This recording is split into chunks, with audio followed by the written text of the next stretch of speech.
আমরা যারা সবাই জেল জুলুমের শিকার হয়েছে, একাধিক মামলার আসামি হয়েছে, বাড়িঘরে থাকতে পারে নাই, তাদের থেকে শিক্ষা নিয়ে আমাদেরকে আগামী দিনে সুন্দরভাবে দলকে সংগঠিত করে।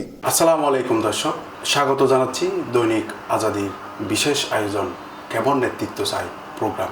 সম্প্রতি চট্টগ্রাম মহানগরের থানা ওয়ার্ড পর্যায়ের সকল কমিটি বিলুপ্ত ঘোষণা করেছে চট্টগ্রাম মহানগর আহ্বায়ক কমিটি। তবে খুব শীঘ্রই নতুন কমিটি ঘোষণা করা হবে বলে জানিয়েছে চট্টগ্রাম মহানগর বিএনপি।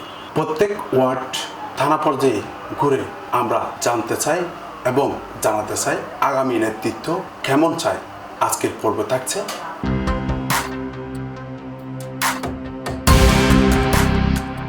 নতুন নেতৃত্বের জন্য আমাদের আহ্বান থাকবে, আমরা যারা বিগত দিনে 17 বছর যাবৎ এই স্বৈরাচারী সরকারের বিরুদ্ধে আন্দোলন করতে গিয়ে আমরা যারা সবাই জেল জুলুমের শিকার হয়েছে, একাধিক মামলার আসামি হয়েছে, বাড়িঘরে থাকতে পারে নাই, আন্দোলন সংগ্রামে যাদের শ্রম ছিল, যাদের মেধা এবং বুদ্ধি খাটিয়ে আন্দোলন সংগ্রামে নিজের জান বাজি রেখে রাজপথে ছিল এবং ওই ধরনের লোকজনকে মূল্যায়ন করবে বলে আমরা মহানগর থেকে প্রত্যাশা করি।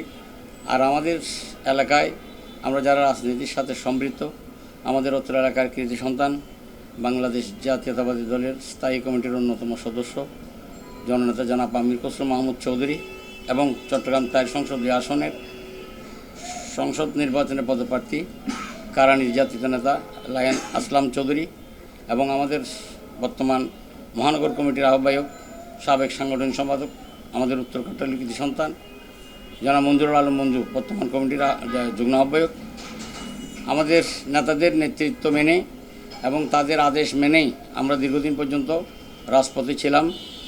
আমরা আশা করব আগামীতেও আমাদের যারা ত্যাগী নেতা আছে, যারা জেল জুলুমের শিকার হয়েছেন, যারা দীর্ঘ আন্দোলন সংগ্রামে সক্রিয় ভূমিকা রেখেছেন তাদেরকে যাতে মূল্যায়ন করা হয়, আমরা সেইটুকু আবেদন করব। ভবিষ্যতে যে কমিটি হবে ওয়ার্ড কমিটি, এই কমিটিতে আমি সাধারণ সম্পাদক হিসেবে পদ প্রত্যাশী। আমি চেষ্টা করেছি দলের নেতাকর্মীদেরকে সবাইকে সংগঠিত করে দলের কার্যক্রম পরিচালনা করার জন্য। আমার এই চেষ্টা কতটুকু সার্থক, কতটুকু সফল, আমি কারাগারও নির্যাতিত বরণ করেছি, মামলা হামলার শিকার হয়েছি। সব কিছু বিবেচনা নিয়ে আমার দলের নেতৃবৃন্দ যে সিদ্ধান্ত নিবে আমি সেই সিদ্ধান্তের পক্ষে আছি।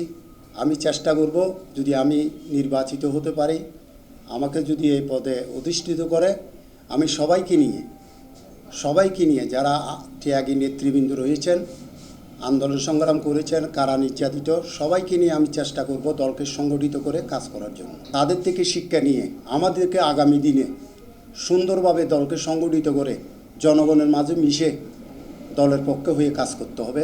আমরা আশা করব আমরা যদি এই নেতৃত্বে আসতে পারি, যেহেতু আমাদের এলাকা জাতীয় স্থায়ী কমিটির সম্মানিত সদস্য আমির খসরু মাহমুদ চৌধুরী এলাকা, চট্টগ্রাম 4 সংসদীয় আসন উত্তর কাট্টলী আসলাম চৌধুরীর এলাকা, সুতরাং আমাদেরকে সব কিছু মাথায় নিয়ে কাজ করতে হবে। আমরা চেষ্টা করব দলকে একটা পরিচ্ছন্ন একটা কমিটির মাধ্যমে পরিচ্ছন্ন রাজনীতি করার জন্য আমরা সর্বাত্মক চেষ্টা করব।